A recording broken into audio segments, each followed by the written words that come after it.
சூர்யாவின் நடிப்பில் வெளிவர இருக்கும் மாஸ் திரைப்பட டீசர் கடந்த மாதம் 24ஆம் தேதி வெளியிடப்பட்டது.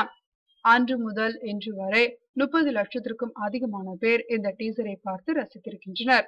அஜித், விஜய் படங்களுக்கு அடுத்து ரசிகர்கள் அதிகம் பேர் நடிகர் சூர்யாவின் டீசரை பார்த்து ரசித்திருப்பதால் அடுத்த மாஸ் ஹீரோ சூர்யா தான் என்று அவரது ரசிகர்கள் ட்விட்டர் போன்ற வலைதளங்களில் இதனை கொண்டாட ஆரம்பித்துவிட்டனர்.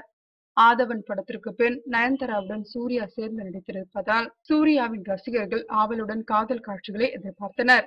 ஆனால் இயக்குனர் வெங்கட் பிரபு இருவருக்கும் இடையே நெருக்கமான காட்சிகள் எதுவும் இல்லை என்று கூறி அந்த ஆர்வத்தில் தண்ணீரை ஊற்றி அணைத்துவிட்டார். இதுவும் பேய் படம்தான். ஆனால் இதுவரை வந்த பேய் படங்களிலே இது ஒரு வித்தியாசமான பேய் படம் என்று கூறியுள்ளார் இயக்குனர்.